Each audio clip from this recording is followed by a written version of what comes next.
O Ministério da Saúde atualizou a lista de doenças ocupacionais. Foram incluídas 165 novas patologias que podem ser provocadas por situações no trabalho. O repórter Bruno Silveira traz para a gente agora os detalhes. Quando a pandemia de Covid-19 começou em 2020, a Cristina viu a rotina de trabalho entrar no olho do furacão. As demandas aumentaram, assim como a pressão. E tudo isso tentando lidar com um cenário inédito provocado pelo coronavírus. Com todas as coisas acontecendo ao mesmo tempo, a jornalista teve uma crise de burnout. Juntou tudo, todo o medo da pandemia com o volume de trabalho. Um dia eu tive uma crise de ansiedade, assim, entrei em pânico, me deu falta de ar, eu comecei a chorar, uma coisa compulsiva, achei que eu fosse morrer mesmo.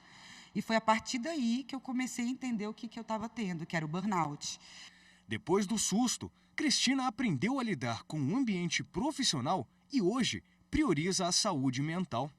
O Ministério da Saúde atualizou a lista de doenças relacionadas ao trabalho no país, que existe desde 1999. São 165 novas patologias que foram apontadas como responsáveis por causar danos à integridade física ou mental do trabalhador, como burnout, depressão, Covid-19 e até alguns tipos de câncer. Também foi reconhecido que o uso de determinadas drogas, além do álcool, pode ser consequência de rotinas de trabalho. As mudanças possibilitam ao poder público planejar medidas de assistência e vigilância para prevenir essas doenças em ambientes de trabalho. Além disso, auditores fiscais também vão trabalhar em fiscalizações, favorecendo o acesso a benefícios previdenciários a trabalhadores urbanos e rurais, formais e informais, diagnosticados com as doenças ocupacionais listadas pelo Ministério da Saúde. Quem já passou por episódios de ansiedade e burnout, como a Cristina, comemora a visibilidade que o tema ganhou, derrubando o tabu que durou anos. É um desafio e é difícil, porque é algo que é muito recente ainda. Agora é que a gente está podendo falar mais sobre o assunto, sem ser tão estigmatizado.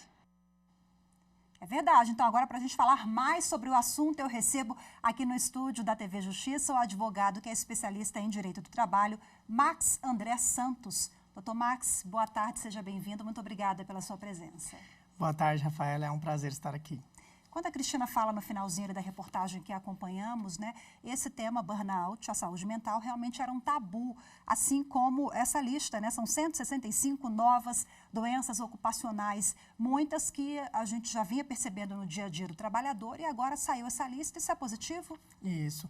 É muito positivo, Rafaela, porque o trabalhador, o empregado, ele agora está mais resguardado ainda, já que a maioria das perícias do INSS não há concessão de benefícios por não estarem nessa lista.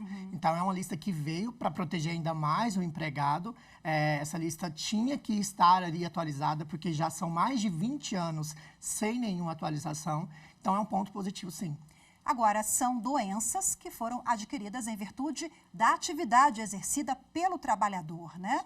Como comprovar? Esse é um ponto sensível? É muito sensível. Para a gente que é advogado trabalhista, é uma questão muito cautelosa, porque comprovar esse nexo de causalidade, que é o que a gente chama no direito, né, que é a conduta, a doença em si e a relação que ela tem com o trabalho, é um obstáculo. E que, na maioria das vezes, demanda de uma perícia. Então, é realizada uma perícia ali, judicial, e aí comprovado que essa doença tem relação a, sim, a concessão de benefício, auxílio-doença, acidentário, enfim. Por exemplo, nessa lista de 165 novas doenças, está lá a Covid-19.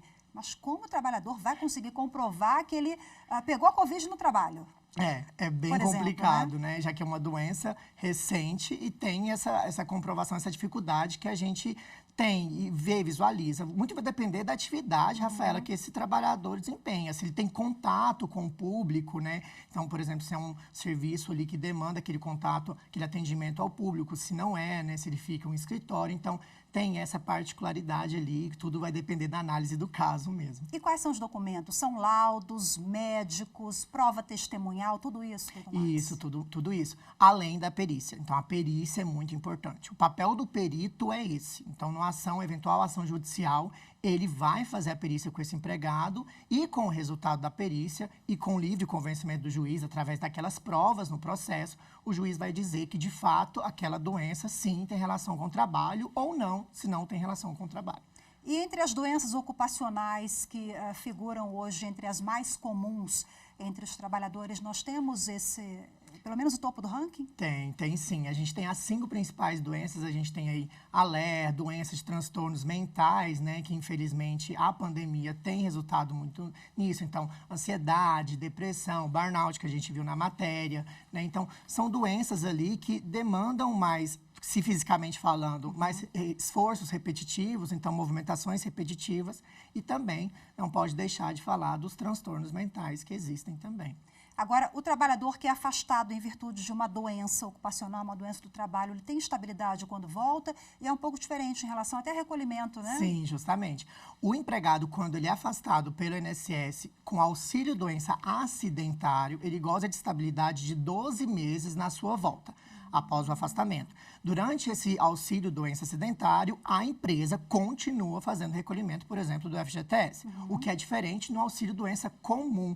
No auxílio doença comum, onde aquele afastamento não tem nenhuma relação com o trabalho, esse empregado, na sua volta, ele pode ser demitido sem justa causa e não há recolhimento do FGTS, por exemplo, durante essa concessão do auxílio doença comum.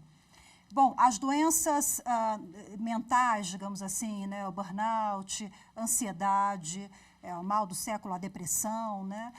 Geralmente o trabalhador dá sinais. O senhor acha que falta uma fiscalização mais efetiva dos auditores fiscais, no âmbito trabalhista, né, do Ministério Público do Trabalho, enfim, para verificar as condições em que aquele trabalhador está exercendo a atividade? Sim, acima disso, demanda, né? A demanda, então, assim, é muito grande. A gente tem muitas empresas e o quadro de pessoal é bem abaixo.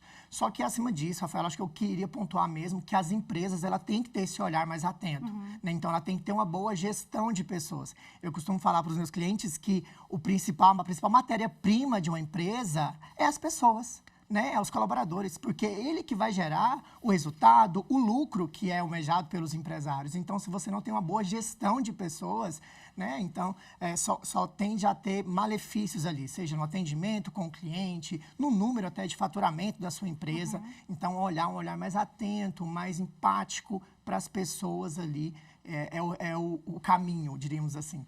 Maravilha, muito obrigada. Com essa reflexão, a gente termina a entrevista. Eu agradeço demais pela sua participação, doutor Max. Boa tarde para o senhor. Boa tarde, é um prazer estar aqui.